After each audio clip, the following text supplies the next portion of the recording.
आज फिर से हम लोग प्रायिकता में, आपको याद होगा कि एक्सरसाइज 13.4 हम लोग पढ़ रहे थे और एक्सरसाइज 13.4 के क्वेश्चन नंबर 13 तक हम लोग कर भी चुके थे लास्ट लेक्चर पे। आज हम लोग क्वेश्चन नंबर 14 से आगे चलते हैं। ओके, तो स्टार्ट करते हैं। क्वेश्चन नंबर 14 काफी इजी क्वेश्चंस हैं और केवल 4 क्वेश्चंस हैं, 14, 15, 16 एंड 17। क्वेश्चन नंबर 14 में पढ़ता हूं, आप भी ध्यान से सुनिए। एक कक्षा में 15 छात्र हैं। बेटा एक क्लास है कोई और उस क्लास में टोटल 15 छात्र हैं जिनकी आयु 14 वर्ष, 17, 15, 14, 21, 17, 19, 20, 16, 18, 20, 17, 16, 19 और 20 वर्ष है। तो एक कक्षा में टोटल 15 छात्र हैं और उनकी एजेस आपको दी गई हैं। मैं भी लिख लेता हूं, एजेस ऑफ स्टूडेंट्स जो दी गई है मैं भी नोट कर लेता हूं उन्हें। 14, 17, 15, 14, 21, 17, 19, 20, 16, 18, 20, 17, 16, 19 एंड 20 ईयर्स। तो बेटा उस क्लास में 15 स्टूडेंट्स हैं और उन 15 स्टूडेंट्स की 1 बाय 1 आपको एजेस दी गई हैं। 1, 2, 3, 4, 5, 6, 7, 8, 9, 10, 11, 12, 13, 14, 15। ओके, आगे लिखा है एक छात्र को इस प्रकार चुना गया कि प्रत्येक छात्र के चुने जाने की संभावना समान है। एक छात्र चुना गया है और चुने गए छात्र की आयु x को लिखा गया। इसका मतलब जो यादृच्छिक चर x है वो चुने गए छात्र की आयु लिखनी है मुझे, तो मैं इसको नोट कर लेता हूं। यादृच्छिक चर के बारे में जो जानकारी मुझे दी गई है, तो यादृच्छिक चर क्या है? चुने गए छात्र की आयु। फिर से मैं पढ़ देता हूं, चुने गए छात्र की आयु x को लिखा गया। तो चुने गए छात्र की आयु, चुने गए छात्र की आयु उसको हम x की जगह पर यूज करेंगे, यही हमारा यादृच्छिक चर रहेगा। यार आगे लिखा हुआ यादृच्छिक चर x का प्रायिकता बंटन ज्ञात करिए। आपको इस यादृच्छिक चर x का प्रायिकता बंटन बनाना है। उसके बाद भी देखिए कुछ चीजें निकालनी है बेटा। x का माध्य भी निकालना है, x का प्रसरण भी निकालना है और उसका मानक विचलन भी हमें कैलकुलेट करना है। देखिए बहुत ही आसान है। अगर मुझे चुने गए छात्र की आयु ही यूज करनी है तो एट दैट सिचुएशन x के संभावित मान क्या होंगे? x के संभावित मान, x के संभावित मान क्या होंगे? x के मानों में लेना चुने गए छात्र की आयु। बेटा यहां जो छात्र है पूरे 15 छात्र हैं। इनमें से हम लोग एक चीज देख रहे हैं कि कुछ छात्र ऐसे हैं 14 वर्ष की उम्र वाले 2 छात्र हैं, यहां पर 17 वर्ष की उम्र वाले 3 छात्र हैं, 1, 2 और यहां पर 3। इस तरह से आप देख रहे हैं एक एक एज को लेकर 2-2, 3-3 स्टूडेंट्स हैं। लेकिन मैं जब x के संभावित मान लिखूंगा एक एज एक ही बार में यूज करूंगा। तो 14 वर्ष भी है, इससे नीचे की उम्र के स्टूडेंट्स नहीं है। 15 वर्ष भी है। क्या 16 वर्ष है? यह 16 वर्ष भी है। 17 वर्ष भी है। 18 वर्ष भी आप देख रहे होंगे। 19 वर्ष को चेक करिए, 19 वर्ष भी है। 20 वर्ष भी दिख रहा है मुझे 3 जगहों पर। 20 के बाद 21 वर्ष भी है, 21 वर्ष भी है, 22 वर्ष नहीं है। तो 14 से नीचे, 14 वर्ष से कम उम्र वाले भी स्टूडेंट्स वहां पर नहीं है और 21 वर्ष से अधिक उम्र वाले भी स्टूडेंट वहां नहीं है। तो x के संभावित मान ये होंगे। एक एज के स्टूडेंट को मैंने एक बार ही उसकी एज को लिखा हुआ है यहां पे। अब मुझे इनकी प्रोबेबिलिटीज चाहिए, प्रोबेबिलिटीज चाहिए, तो probability when x is equal to 14, it's very easy. Student जिनकी उम्र 14 वर्ष है उनकी प्रायिकता क्या होगी? तो बेटा सबसे पहले बात ये आती है कि टोटल कितने स्टूडेंट्स हैं, तो टोटल आपने देखा 15 स्टूडेंट्स हैं, तो कुल परिस्थितियां 15 हो गई। हमें 14 वर्ष की एज के लिए प्रायिकता चाहिए। अब अपने इस आंकड़े में देखिए 14 वर्ष की एज के कितने स्टूडेंट्स हैं, 1, 2 और कोई स्टूडेंट्स 14 वर्ष का नहीं है, इसलिए 2/15। This will be the exact probability for x is equal to 14। So this is very easy. Probability when x is equal to 15, अगर 15 वर्ष की एज वाले बच्चे लिए जाएं तो उनके लिए प्रायिकता क्या होगी? तो सबसे पहले बात यह कि कुल कितने विद्यार्थी हैं, 15, उसमें से 15 वर्ष कितने विद्यार्थियों की उम्र है? तो हमने देखा 15 वर्ष एक मुझे यहां मिला और कहीं भी मुझे 15 वर्ष नहीं मिला, इसका मतलब 15 वर्ष की एज का केवल एक विद्यार्थी है, तो 1/15 उसकी प्रोबेबिलिटी हो गई। Probability when x is equal to 16, total number of students are 15 year, 16 years age हो ऐसे कितने स्टूडेंट्स हैं? ऐसे एक ये स्टूडेंट है और एक ये भी स्टूडेंट है बेटा, सो देयर आर 2 स्टूडेंट्स जिनकी एज 16 वर्ष है, तो 16 वर्ष एज के स्टूडेंट्स के लिए probability 2/15। Probability when x is equal to 17, अब आप समझ गए होंगे 17 वर्ष की उम्र का एक ये स्टूडेंट है, एक ये स्टूडेंट है और कोई स्टूडेंट नहीं है, तो 2/15, टोटल 15 विद्यार्थी हैं। इसके बाद 18 वर्ष की एज वाले स्टूडेंट्स की प्रायिकता, 18 वर्ष का बेटा एक ये स्टूडेंट है, बस 18 वर्ष की उम्र का केवल एक स्टूडेंट है, तो 1/15 उसकी प्रोबेबिलिटी रहेगी। इसके बाद प्रोबेबिलिटी जब x इज इक्वल टू 19 वर्ष की एज वाले विद्यार्थियों की प्रायिकता, 19 वर्ष की एज कितने विद्यार्थियों की है? एक विद्यार्थी, उसके बाद 2 विद्यार्थी, 2 विद्यार्थियों की एज 19 वर्ष है, तो उनके लिए प्रायिकता 2/15। प्रायिकता जब x बराबर 20 वर्ष हो, अगर चुने गए विद्यार्थी की उम्र 20 वर्ष है तो उसकी क्या प्रोबेबिलिटी होगी? तो आप देखें बेटा कितने बच्चे हैं, कितने स्टूडेंट्स हैं जिनकी उम्र 20 वर्ष है, 1, 2 और 3 विद्यार्थी ऐसे हैं जिनकी उम्र 20 वर्ष है, तो 3/15 प्रोबेबिलिटी होगी। प्रोबेबिलिटी जब x का मान 21 हो, चुना गया विद्यार्थी अगर 21 वर्ष का है तो उसकी क्या प्रायिकता होगी?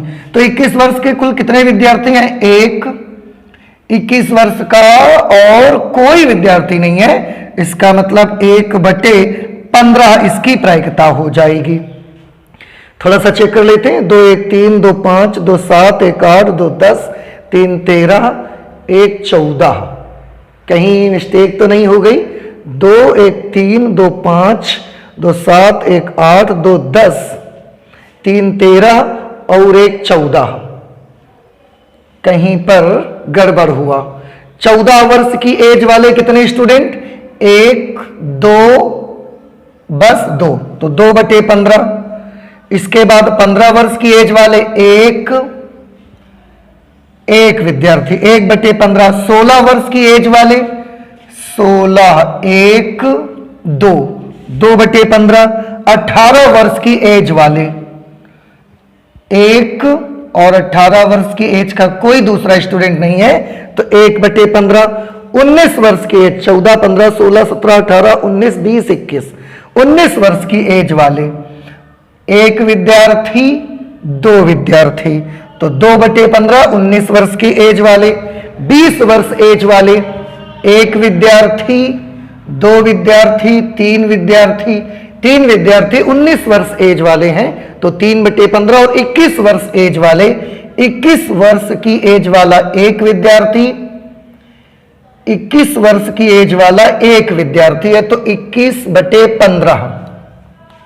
एक बार फिर से 2 1 3 2 5 2 7 1 8 2 10 3 13 और 1 14। मैं एक बार फिर से चेक करना चाहूंगा।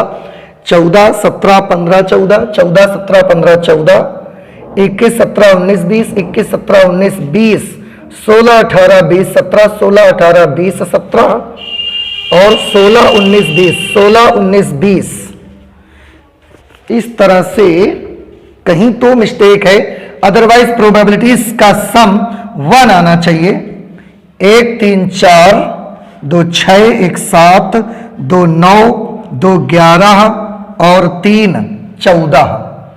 एज भी हमने ली 14 15 16 17 18 19 20 21 22 वर्ष का कोई स्टूडेंट नहीं है। 14 वर्ष की एज वाले 2 स्टूडेंट, 15 वर्ष की एज वाला 1 स्टूडेंट, 16 वर्ष की एज वाले 2 स्टूडेंट, 17 वर्ष की एज वाला 1 2 और 3 स्टूडेंट। 17 वर्ष की एज वाले 3 स्टूडेंट हैं बेटा। 17 वर्ष की, देखिए थोड़ी सी मिस्टेक हो गई है मेरे से, उसको आप चेक कर लीजिए, सही कर लीजिए। 17 वर्ष की एज वाले देखिए 1 स्टूडेंट, 2 स्टूडेंट और तीसरा स्टूडेंट। तो 17 वर्ष की एज के 3 स्टूडेंट है, 3/15। अब चेक करेंगे, सही आ जाएगा। 2 1 3 2 5 3 8 1 9 2 11 4 15। अब बेटा आप सबकी प्रोबेबिलिटीज को जोड़कर देखिए, 1 आपको मिल जाएगा। It means probabilities are correct. तो वो छोटी सी मिस्टेक थी, आप उससे चेक कर लीजिएगा, देख लीजिएगा।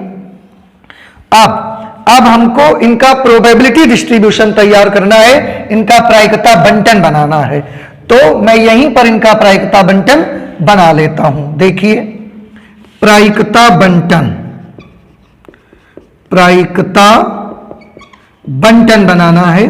प्रायिकता बंटन में 1 2 3 4 5 6 7 8 बॉक्स चाहिए मुझे। प्रोबेबिलिटी डिस्ट्रीब्यूशन तैयार करना है मेरे को यहां पे। इसमें एक तरफ यादृच्छिक चर यूज करेंगे और एक तरफ हम उनकी प्रोबेबिलिटीज को यूज करेंगे। तो 1 2 3 4 5 6 7 8, 1 2 3 4 5 6 7 और 8, 7 और 8। देखिए x की वैल्यूज कौन कौन सी हैं? 14 15 16 17 18 19 20 और 21 उनकी प्रायिकताएं। 14 के लिए 2/15, 15 के लिए 1/15, 16 के लिए 2/15, 17 के लिए 3/15, 18 के लिए 1/15, 19 के लिए 2/15, 20 के लिए फिर से 3/15 और 21 के लिए यहां पर 1/15 है। आप फिर से एक बार चेक कर लें इनको जोड़ करके। 2 1 3 2 5 3 8 1 9 9 2 11 3 14 और 1 15, 15/15 यानी कि 1। ये इंडिकेट करता है कि हमारा प्रोबेबिलिटी डिस्ट्रीब्यूशन जो है वो बिल्कुल करेक्ट है। अब मुझे क्या क्या फाइंड करना है बेटा? मुझे यहां पर फाइंड करना है एक्स का माध्य, प्रसरण और मानक विचलन। सबसे पहले मैं एक्स का माध्य निकालता हूं। एक्स का माध्य, जिसे म्यू से भी लिखते हैं, प्रत्याशा भी कहते हैं। फॉर्मूला होता है sigma x i multiplied by probability of x i, where i start from 1 to n। यानी कि इनके x और उनकी संगत प्रायिकताओं का मल्टीप्लिकेशन करके ऐड कर देना है आपको। देन म्यू विल बी, चलिए करते हैं सॉल्यूशन। 14 इंटू 2/15 करेंगे तो 14 दूना 28/15। मैं अब लिख नहीं रहा हूं, लिखने का काम आप कर सकते हैं। 15 गुणे 1/15 तो 15/15 हो जाएगा, प्लस 16 गुणे 2/15, 16 दूना 32/15, 32/15 प्लस 17 तिया 51/15, 51/15, 18 कम 18/15 प्लस 19 दूना 38/15 प्लस 20 तिया 60/15 प्लस 21 एकम 21/15। इसे आप सॉल्व कर लीजिए। जोड़ते हैं 8 5 13, 13 2 15, 1 16, 8 24, 24 8 32, 32 1 33 की 3 हासिल लगे 3, 3 2 5, 1 6, 3 9, 5 14, 1 15, 3 18, 6 24 और 2 26 बटे 15। इसे आप कैलकुलेट करेंगे बेटा, 15 से इसको डिवाइड करेंगे, 15 एकम 15, 11 बचे, 26 में से 15 माइनस किया 11 बचे, 113 हो गए। अब 113 तो 15 सत्ते 105, 8 बच गए, दशमलव लगाया, 0 बढ़ गया, 80 हो गया, 15 तिया 15 पंचे 75, फिर 5 बच गए, 15 पंचे 75, 5 बच गए और 0 बढ़ाएंगे तो 50 हो जाएगा, 15 तिया 45, लगभग इतना आपका माध्य आ जाएगा। मैं इसका आंसर चेक कर लेता हूं, 13.4 में 17.53 बिल्कुल करेक्ट जवाब है हमारा। माध्य की वैल्यू इतनी आ गई। अब प्रसरण चाहिए मुझे, प्रसरण के लिए E ऑफ x, माध्य तो निकल आया, प्रसरण के लिए सबसे पहले मुझे E ऑफ x स्क्वायर चाहिए, क्योंकि E ऑफ x की वैल्यू तो आ गई। E ऑफ x स्क्वायर कैसे निकालेंगे? E ऑफ x स्क्वायर के लिए बेटा फॉर्मूला है sigma xi square multiplied by probability of xi, where i starts from 1 to n। हम x के प्रसरण के लिए पहले मुझे E ऑफ x स्क्वायर निकालना पड़ेगा, अभी प्रसरण में नहीं निकाल रहा हूं। अब इनका स्क्वायर करते जाइए, इससे मल्टीप्लाई करवाते जाइए, स्क्वायर करिए, 14 का स्क्वायर 196, 196 गुणे ये करेंगे तो 196 इंटू 2/15 प्लस 15 का स्क्वायर करिए 225 गुणे 1/15, 225 गुणे 1/15 प्लस 16 का स्क्वायर करेंगे, 16 का स्क्वायर 256 गुणे 2/15, 256 गुणे 2/15 प्लस 17 का स्क्वायर करेंगे 289 इंटू 3/15, 289 इंटू 3/15 प्लस 19 का स्क्वायर करेंगे 324, नहीं 19 का स्क्वायर 18 का 324, सॉरी 17 का टर्म लिखा था उसके बाद 18, 18 का 324 गुणे 1/15, 1/15, 19 का 361 गुणे 2/15, 2/15, 19 नवैया 171, 17 19 एकम 19 और 17 361, 20 का वर्ग करेंगे हम तो 400, 400 गुणे 3/15 प्लस 21 का वर्ग 441 गुणे 1/15, 441 गुणे 1/15। अब बेटा इन सबको आपको जो पहले मल्टीप्लाई करवा दो, 2 छन 12 की 2 हासिल लगा 1, 19 दूना 38 और 1 39/15 प्लस 225/15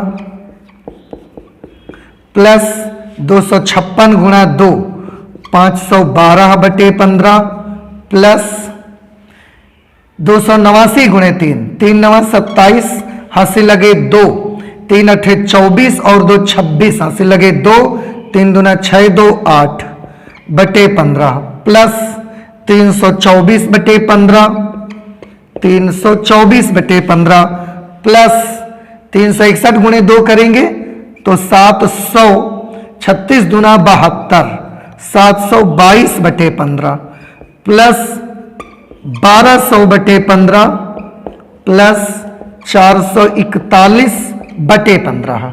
अब इसको हम सबको जोड़ देना है, आप बेटा ऐड कर लेंगे इसको, ध्यान से देखिए, 2 5 7, 2 9, 7 16, 4 20, 1 21, 21 और 2 23 हासिल लगे 2, 2 और 9 11, 2 13, 14, 6 20, 2 22, 22 2 24, 24 4 28, हासिल लगे 2, 2 3 5, 5 2 7, 5 12, 8 20, 3 23, 7 30, 30 और 2 32, 32 और 4 36 की 6 हासिल लगे 3, 3 और 1 4 बटे 15, 4683 बटे 15। इसको बेटा कैलकुलेट करेंगे, 15 का इसमें भाग दिला देंगे आप। 15 से जब भाग देंगे, 15 तिया 45, हासिल लगा 1, 18 हो गया, 15 एकम 15, 3 हो गया 33 हो गए, 15 दूना 30, फिर 3 बचे, दशमलव लगाए, 0 बढ़ाया, 15 दूना 30। ये आ गई बेटा ई ऑफ एक्स स्क्वायर की वैल्यू। अगर ये ई ऑफ एक्स स्क्वायर की वैल्यू है तो अब हम प्रसरण के लिए, कैलकुलेशन के लिए तैयार हैं। मैं इसे यहां से रिमूव कर देता हूं। अब मैं यहां पर प्रसरण की कैलकुलेशन कर सकता हूं। इसको मैं इरेज कर देता हूं। देयरफॉर प्रसरण, प्रसरण मीन्स सिग्मा एक्स स्क्वायर और variance of X is equal to, formula होगा E of X square minus E of x का whole square. E of X square, E of X square की value है 312.2 माइनस E of x का whole square. E of X की value है 17.53, 17.53 और उसका आपको स्क्वायर लेना है बेटा। स्क्वायर लेना है तो मैं यहां पर कर लेता हूं 17.53, 17.53, 3 तिया 9, 3 पंचे 15 की 5, हासिल लगा 1, 17 तिया 51, 1 52, 5 तिया 15, हासिल लगा 1, 55 25 और 1 26, हासिल लगे 2, 17 पचे 85 और 2 87। फिर से 17 तिया, ये 7 रिका 21, हासिल लगे 2, 7 पंचे 35 और 2 37, हासिल लगे 3, 7 सत्ते 49 और 3 52, हासिल लगे 5, 7 एकम 7, 5 12। फिर 1 का करेंगे तो 3 5 7 1, 9 5 5 10 की 0, हासिल लगा 1, 6 2 8 1 9 1 10 की 0, हासिल लगा 1, 5 1 6, 6 7 13, 13 7 20, 3 23, हासिल लगे 2, 8 2 10, 2 12 5 17, हासिल लगा 1, 7 2 9 1 10, हासिल लगा 1, 1 1 2 1 3, 2 2 4 नंबर पे दशमलव लगेगा, 307.3009। ये आ जाएगा 312.2 माइनस, इसको लिखेंगे 307.3009। मैं चाहूं तो यहां 3 0 में बढ़ा सकता हूं, माइनस कर दीजिए। 10 में से 9 गया 1, 9 में से 0 गए 9, फिर से 9 में से 0 गए 9, यहां बचे होंगे 1, यहां से बोरो लिया, 11 में से 3 चले गए 8, यहां पर बचा 1, 11 में से 7 गया 4, यहां बचा 0, तो 0 में से 0 गया 0 और 3 में से 3 गया 0। इट मींस जो प्रसरण हमको मिलेगा, जो वेरिएंस मिलेगा, दैट विल बी 4.8991। इसका भी एक बार आंसर चेक कर लेते हैं। क्वेश्चन नंबर 14, 13.4 का वेरिएंस है 4.78। आप कैलकुलेट करिए, ये हमारा आंसर करेक्ट है। आप चेक कर लीजिएगा, आप भी मल्टीप्लिकेशन करने के बाद। ओके, मैं अब इसको भी इरेज कर देता हूं। मुझे इसका मानक विचलन चाहिए, मानक विचलन चाहिए, स्टैंडर्ड डेविएशन मुझको इसका चाहिए। तो स्टैंडर्ड डेविएशन कैसे निकलेगा? आपका सिग्मा भी लगभग आंसर आ गया है पूरी तरह से।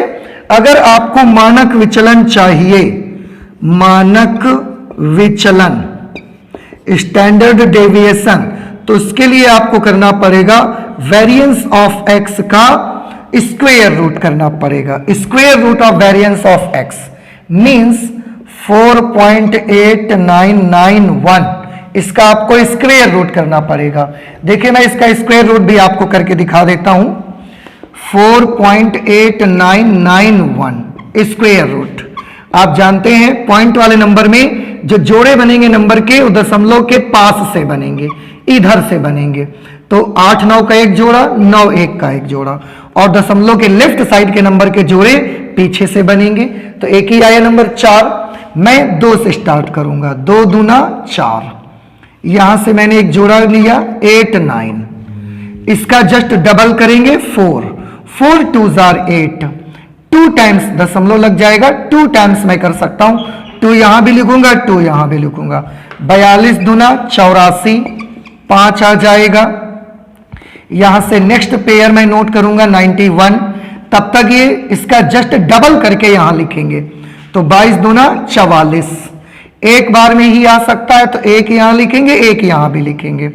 ये आ जाएगा 441, एक में से एक गया 0, 9 में से 4 गए 5, 5 में से 4 गया 1, फिर से इसका जस्ट डबल करेंगे, 2 1 कम 2 और 22 दूना 44। दशमलव लग चुका है, इसलिए मैं 2 0 यहां पर इंक्लूड करूंगा। वर्गमूल में दशमलव लगने के बाद 2 0 आप बढ़ाएंगे एक बार में। अब इससे डिवाइड करेंगे, 4 3 12, लगभग 3 बार में हम दे सकते हैं। तो 3 3 9, 3 दूना 6, 3 चौके 12, 2 से लगा 1, 3 चौके 12 और 1 13। बस आपका यही आंसर हो जाएगा। So your answer will be 2.213। This will be our standard deviation. आप चेक कर सकते हैं, अप्रोक्सीमेटली स्टैंडर्ड डेविएशन का मान भी इतना ही मिलेगा। सो दिस वाज द मेथड कि आप क्वेश्चन नंबर 14 को किस तरह से सॉल्यूशन करेंगे। आपने प्रसरण भी निकाला, माध्य भी निकाला, मानक विचलन भी हमने कैलकुलेट करके दिखा दिया है। आप इसे नोट कर लें। चलते हैं नेक्स्ट क्वेश्चन, क्वेश्चन नंबर 15 की ओर। अब हम क्वेश्चन नंबर 15 में देखिए क्या होगा। 15 नंबर क्वेश्चन लिखा हुआ है, एक बैठक में 70% सदस्यों ने किसी प्रस्ताव का अनुमोदन किया।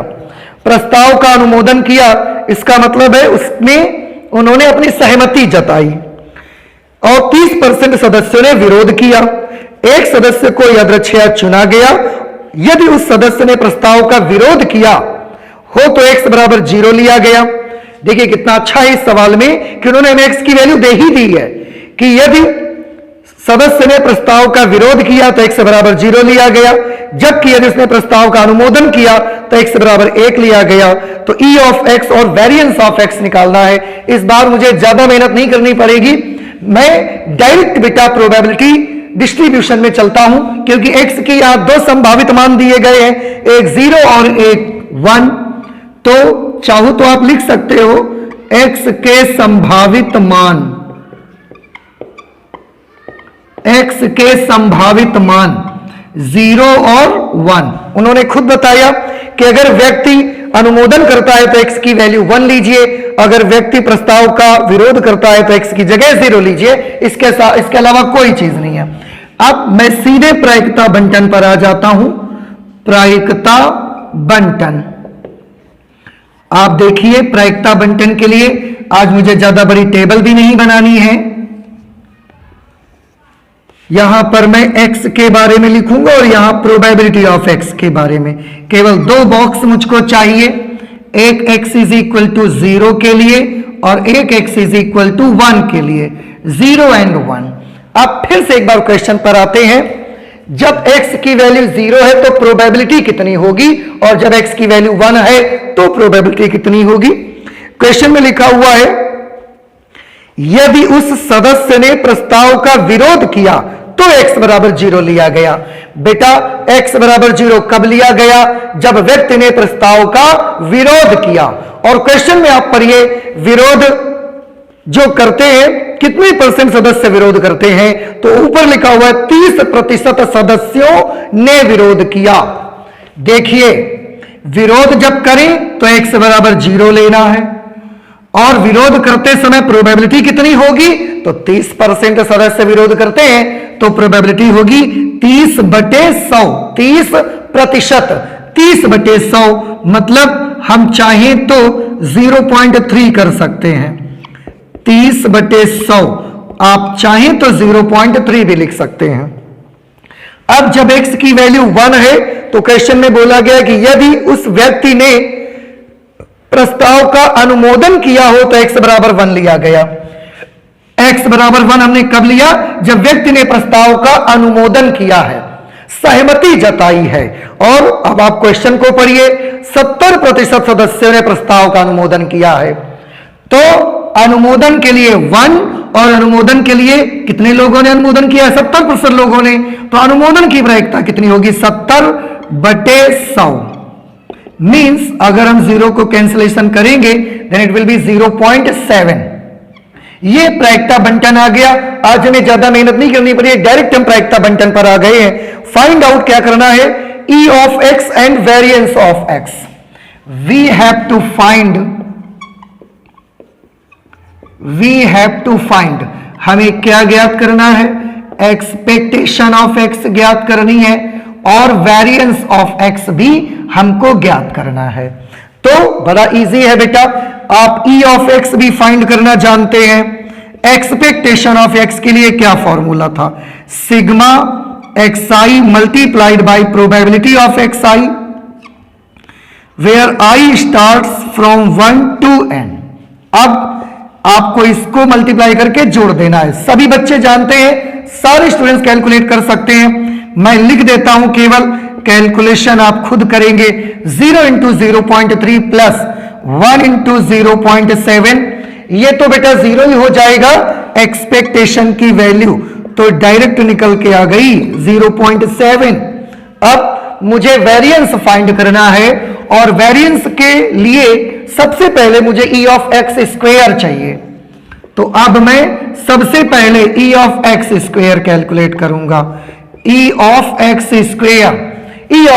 Square means sigma xi square multiplied by probability of xi where i starts from 1 up to n। xi को स्क्वायर करते जाइए, इसमें मल्टीप्लाई, 0 का स्क्वायर करेंगे तो बेटा 0 आएगा, फिर उस 0 को इससे मल्टीप्लाई कर देंगे। 0 square into 0.3 plus 1 square into 0.7। आप फिर से देखें, ये तो 0 हो जाएगा। 1 स्क्वायर 1 को इससे मल्टीप्लाई करेंगे 0.7। So this is E of x square. Now प्रसरण, आपको प्रसरण चाहिए। प्रसरण variance of x is equal to E of x square minus E of x इसका होल स्क्वायर।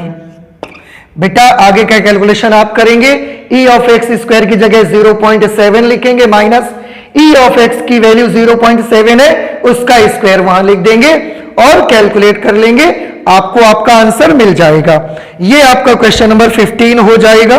मैं एक बार आंसर चेक कर लेता हूं। E of x 0.7, variance of x आएगा 0.21। कैलकुलेट करिएगा, आपको आपका आंसर मिल जाएगा। So this was your question number 15। Let's move to the question number 16। Okay, 16 number question पे अब हम आ जाते हैं। तो देखिए क्वेश्चन नंबर 16 को कैसे कैलकुलेट करेंगे। 16th और 17th ये आपके ऑप्शनल क्वेश्चन भी हैं।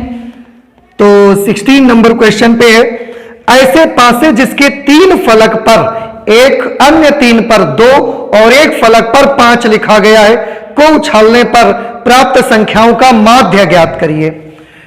बेटा जब आप ऐसे पासे को, पासा कैसा है जिसके 3 फलकों पर तो 1 लिखा है, उसके 2 फलक ऐसे हैं जिन पर, सॉरी हाँ 3 फलकों पर 1 लिखा है, अन्य 3 फलकों पर 2 लिखा है। पासे पर टोटल 6 फलक होते हैं। मैं एक बार क्वेश्चन और पढ़ता हूं। ऐसे पासे जिसके 3 फलकों पर 1, अन्य 3 पर 2 और एक फलक पर 5 लिखा हुआ है। 3 फलकों पर 1, अन्य 3 पर 2 और एक फलक पर 5 लिखा गया है, को उछालने पर प्राप्त संख्याओं का माध्य क्या होगा। बेटा 3 फलकों पर 1 लिखा हुआ है, अन्य 3 पर 2 लिखा हुआ है, एक फलक पर 5 लिखा हुआ है, तो उसे उछालने पर प्राप्त संख्याओं का माध्य क्या होगा। जब आप ऐसे पासे को उछालेंगे तो आपको 3 ही संख्याएं मिल सकती हैं, या तो 1 मिलेगी, या तो आपको 2 मिलेगी, या तो आपको 5 मिलेगी। इसके अलावा तो कोई नंबर नहीं मिल सकता। तो यादृच्छिक चर के संभावित मान क्या होंगे? x के संभावित मान, मुझे उछालने पर प्राप्त संख्याओं का माध्य चाहिए, तो प्राप्त संख्या ही x के मान होंगे। तो या तो x का मान आपको 1 प्राप्त होगा पासे को उछालने पर, या तो पासे को उछालने पर आपको 2 प्राप्त होगा, और या तो पासे को उछालने पर आपको 5 प्राप्त होगा, क्योंकि पासा ऐसा है जिसमें 1, 2 और 5 ही छपा हुआ है, इसके अलावा कोई नंबर छपाई नहीं हुई है। इनकी प्रायिकताएं मैं निकाल लेता हूं। Probability of x when x is equal to 1। बेटा टोटल कितनी सतहें हुई, थोड़ा सा देखने की बात है यहां पर। जिसके 3 फलकों पर 1, अन्य 3 पर 2 और 1 फलक पर 5 लिखा है। इसका मतलब कुल सतहें उस पर 7 हैं। 3 फलकों पर 1 लिखा है, 3 फलकों पर 2 लिखा हुआ है, 1 फलक पर 5 लिखा हुआ है। लेकिन बेटा ये क्वेश्चन की मिसप्रिंटिंग मुझे लग रही है कहीं ना कहीं, कि पासे पर 7 फलक होना यह थोड़ा सा प्रॉब्लमेटिक है। इस क्वेश्चन को थोड़ा सा मैं करेक्ट कर लेता हूं। 3 फलकों पर 1, 2 फलकों पर 2 और 1 फलक पर 5। देखिए 3 फलकों पर 1, 2 फलकों पर 2 और 1 फलक पर 5 लिखा है। ऐसा कर लेते हैं और तब हम क्वेश्चन को सॉल्व करेंगे। तो टोटल कितनी फलकें हुई बेटा? 6। अब 1 कितनी फलकों पर है? 3 फलकों पर, तो प्रोबेबिलिटी कितनी होगी? 3/6। Probability when x is equal to 2। अगर आपको 2 प्राप्त हुआ तो इसकी प्रोबेबिलिटी कितनी होगी? 2 प्राप्त होने पर कुल कितने फलक हैं? 6। 2 कितनी फलकों पर है? 2 फलकों पर, तो 2/6 आ जाएगी प्रायिकता। कुल 6 फलकें हैं, 2 जो लिखा है वो 2 फलकों पर लिखा है, तो 2/6। Probability when x is equal to 5। बेटा कुल कितनी सतहें हैं? 6। 5 कितनी फलकों पर लिखा है? 1 फलक पर लिखा है, तो 1/6 उसकी प्रोबेबिलिटी होगी। अब हम इनका प्रायिकता बंटन बना लेते हैं। प्रायिकता बंटन, प्रायिकता बंटन में x को यूज करेंगे और उनके करेस्पॉन्डिंग प्रोबेबिलिटीज भी लिखेंगे। मुझे 3 बॉक्सेस चाहिए, 1, 2 और 5 के लिए, क्योंकि पासे पर 1, 2 और 5 ही छपा हुआ है। यही 3 नंबर केवल मिल सकते हैं, इसके अलावा कुछ नहीं मिलेगा। x बराबर 1 की probability 3/6, x is equal to 2 की probability 2/6, x is equal to 5 की प्रोबेबिलिटी होगी 1/6। एक बार फिर से देखें, आपका जो पासा है उसमें टोटल 6 फलकें हैं। क्वेश्चन में कहीं ना कहीं कुछ मिसप्रिंटिंग है बेटा, उसकी वजह से थोड़ा मुझे भी प्रॉब्लम हुआ है। 3 फलकों पर 1 लिखा है, उसकी 2 फलकों पर 2 लिखा है, और 1 फलक ऐसी है जिस पर 5 छपा हुआ है। तो 5 आने की प्रायिकता कितनी होगी? कुल 6 फलकें हैं, 5 केवल 1 फलक पर लिखा है। 2 आने की क्या प्रायिकता है? कुल 6 फलकें हैं, 2 फलकों पर लिखा है, तो 2/6। 1 आने की प्रायिकता क्या होगी? कुल 6 फलक हैं, 1 3 फलकों पर लिखा है, तो 3/6। आप इनको जोड़ करके भी देखेंगे तो 3, 2, 5, 1 6/6 आएगा। बिल्कुल करेक्ट प्रोबेबिलिटी डिस्ट्रीब्यूशन हमारा है। इस क्वेश्चन में हमको जो फाइंड करना है, प्राप्त संख्याओं का माध्य फाइंड करना है। प्राप्त संख्याओं का माध्य, तो प्राप्त संख्याओं का माध्य फाइंड करना है। म्यू आपको फाइंड करना है, एक्सपेक्टेशन ऑफ x आपको फाइंड करना है। इसके लिए जो फॉर्मूला लगता है, sigma xi multiplied by probability of xi, i starts from 1 and goes up to n। Solve करिए, x और उनके संगत प्रायिकताओं को मल्टीप्लाई करके ऐड कर देना है आपको। 1 × 3/6, 1 × 3/6, 2 into 2/6 plus 5 into 1/6, 5 into 1/6। Solve करिए, 3/6, 4/6, 5/6, तो 3, 4, 7 और 5, 12/6, 6 दूना 12। इस तरह से आपने देखा कि जो प्रोबेबिलिटी हमको मिल रही है वो 2 मिल रही है, और हमने अपने ऑप्शन से चेक किए तो हमारा ऑप्शन बी करेक्ट ऑप्शन होगा। सो बी इज करेक्ट ऑप्शन। तो क्वेश्चन में बेटा थोड़ी सी मिसप्रिंटिंग थी, इसलिए स्टार्टिंग में मुझे भी थोड़ी सी प्रॉब्लम हुई थी, बट उसके बाद आप देख लीजिए, ध्यान रखिए, क्वेश्चन को सही कर लें अपने कि 3 फलकों पर 1 लिखा है, 2 फलकों पर 2 लिखा है और 1 फलक पर 5 लिखा है। जबकि क्वेश्चन में बताया मुझे कि 3 फलकों पर 1, 3 फलकों पर 2 और 1 फलक पर 5। ऐसा होने से सवाल आपका गलत हो जाएगा, आप सही कर लें, इस तरह से उसको कर लीजिए। तो ये क्वेश्चन नंबर 16, इसका option B is the correct option. अब मैं इसे इरेज कर देता हूं, आप जरूर नोट कर लें ताकि आपको आसानी रहे क्वेश्चन को सॉल्व करने में। और क्वेश्चन में जो बेटा मिसप्रिंटिंग है उसको भी आप सही कर लीजिए, ताकि दोबारा कभी भी आप क्वेश्चन सॉल्व करें तो आपको कोई भी प्रॉब्लम ना आए। नेक्स्ट आ जाते हैं क्वेश्चन नंबर 17 पे। हम अपने 17 नंबर क्वेश्चन मैं भी पढ़ता हूं, आप भी गौर से सुनिए। मान लीजिए ताश की एक गड्डी से याद रखिएगा 2 पत्ते निकाले जाते हैं। ताश की गड्डी में कुल 52 पत्ते होते हैं, जिसमें से 2 पत्ते निकाले जाते हैं। मान लीजिए x इक्को की संख्या को प्रकट करता है, तब e ऑफ x क्या होगा। फिर से माध्य निकालना है, फिर से प्रत्याशा निकालनी है। सबसे पहले मैं यादृच्छिक चर के बारे में बुक से नोट कर लेता हूं, उन्होंने क्या इसके बारे में कहा है। यादृच्छिक चर मान लीजिए x इक्को की संख्या को प्रकट करता है। ताश की गड्डी से ताश की गड्डी से 2 पत्ते निकालने पर, ताश की गड्डी से 2 पत्ते निकालने पर इक्को की संख्या, यही बेटा मुझे x में लेना है, और ये चीज लैंग्वेज मैंने बुक से निकाल ली है। अब x के संभावित मान क्या होंगे, x के संभावित मान। बेटा ताश की गड्डी से आपने 2 पत्ते निकाले हैं और उनमें इक्कों की संख्या को लिखना है, तो हो सकता है, ऐसा संभव है कि 2 पत्ते जब हम निकालें तो एक भी पत्ता इक्का का ना निकले, हो सकता है। ऐसा भी हो सकता है कि 2 में से 1 पत्ता इक्का हो जाए, ऐसा भी हो सकता है कि 2 में से दोनों पत्ते इक्के के निकल आए। तो x के ये संभावित मान हो गए। अब इक्का निकल भी सकता है, इक्का नहीं भी निकल सकता है। इसके लिए मैं प्रोबेबिलिटी यहां पर सबसे पहले फाइंड कर लेता हूं। एक इक्का निकलने की प्रायिकता, एक इक्का निकलने की प्रायिकता, तो बेटा एक इक्का निकलने की प्रोबेबिलिटी क्या होगी, उसको मैं P से मान लेता हूं।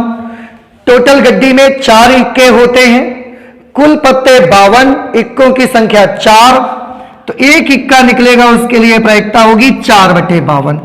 4/52 मतलब 1/13। और अगर एक इक्का ना निकलने की प्रायिकता क्या होगी, अगर इक्का नहीं निकलेगा तो उसकी प्रोबेबिलिटी क्या होगी। इक्का निकलने की प्रायिकता 1/13, तो ना निकलने की प्रायिकता 1 - 1/13 करके सॉल्व कर सकते हैं, 12/13। तो गड्डी में से एक इक्का निकलने की प्रायिकता 1/13 और एक इक्का ना निकलने की प्रायिकता 12/13। Okay, now I will have to find out the probabilities corresponding to the values of x. So probability when x is equal to 0, x is equal to 0 means 2 पत्तों में से 0 पत्ते इक्के के हैं, एक भी पत्ता इक्का का नहीं है। अब 2 में से 0 पत्ते इक्के के हैं, 2 से 0। अब अगर 0 पत्ते इक्के के हैं, एक पत्ता इक्का का आता है तो प्रोबेबिलिटी P, 0 पत्ते इक्के के आएंगे तो बेटा आप सब जानते हैं P टू द पावर 0।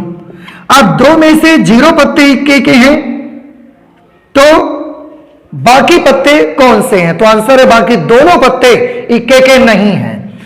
एक पत्ता जब इक्के का नहीं होता तो प्रोबेबिलिटी Q है, लेकिन जब दोनों ही पत्ते इक्के के नहीं है तो मैं Q टू द पावर 2 लिखता हूं। अब मैं इसे कैलकुलेट नहीं करूंगा, आपको 2C0 P to the power 0 Q square values लिख के कैलकुलेट करना है। Probability when x is equal to 1, x is equal to 1 means 2 पत्तों में से एक पत्ता इक्के का है, 2 में से एक इक्का। सबसे पहले 2C1, 2 में से एक इक्का।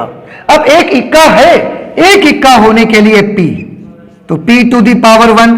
अब बेटा अगर 2 में से एक इक्का है तो एक इक्का नहीं होगा, ना होने के लिए Q टू द पावर 1, एक इक्का नहीं है तो Q टू द पावर 1। आप इसे भी कैलकुलेट करेंगे। Now probability when x is equal to 2, probability जब x की वैल्यू 2 के बराबर होगी, x बराबर 2 होने का मीनिंग है 2 पत्तों में से दोनों पत्ते इक्के के हैं, 2 में से दोनों पत्ते इक्के के हैं। सबसे पहले 2C2, अब 2 पत्ते इक्के हैं, एक पत्ता इक्के के लिए P, तो 2 पत्ते इक्कों के लिए P स्क्वायर। अब अगर 2 में से दोनों पत्ते इक्के के हैं तो 0 पत्ते इक्के के नहीं होंगे, तो Q टू द पावर 0। आप इसे भी कैलकुलेट करेंगे। इस क्वेश्चन को मैं यहीं तक सॉल्व करूंगा। आपको एक्सपेक्टेशन ऑफ x फाइंड करना है। मैं यहां पर लिख देता हूं, you all will have to find the value of expectation of x, means आपको माध्य फाइंड करना है। कौन सा फॉर्मूला आप यूज करेंगे उसके लिए? आप फॉर्मूला यूज करेंगे sigma xi multiplied by p of xi where i start from 1 to n। इस तरह से आप कैलकुलेट करेंगे। उससे भी पहले आप प्रायिकता बंटन बनाएंगे। प्रायिकता बंटन में x की वैल्यूज लिखेंगे, पॉसिबल वैल्यूज, उनके संगत प्रायिकताओं को यूज करेंगे और उसके बाद ये फॉर्मूला यूज करके आपको प्रत्याशा निकालनी है। तो बेटा क्योंकि इस तरह के हम कई क्वेश्चंस कर चुके हैं, हमने इस क्वेश्चन को पूरा सॉल्व नहीं किया हुआ है। It's your responsibility that you all have to solve this question. You all have to find out the value of expectation of x and you will get, surely you will get your answer. 17 number पे इसका जो भी answer आएगा आप देख लीजिएगा, मैं check करके बता देता हूं कि कौन सा इसका आंसर आएगा। 13.4 एक्सरसाइज है और एक्सरसाइज 13.4 में 17 number question D part answer आएगा 2/13। तो कैलकुलेट करिए। अगर इसके बावजूद भी आपको कोई प्रॉब्लम आती है तो आप जरूर मुझे बताइए, बिल्कुल संकोच मत करिए। और इस तरह से बेटा ये आपकी पूरी एक्सरसाइज कंप्लीट हो जाती है। नेक्स्ट टाइम, नेक्स्ट लेक्चर पे हम बर्नौली एक्सपेरिमेंट्स के साथ मिलेंगे, बर्नौली परीक्षण के साथ मिलेंगे। तो आज के लिए बस इतना ही, चलते हैं, मिलते हैं नेक्स्ट लेक्चर पे। Okay, thank you.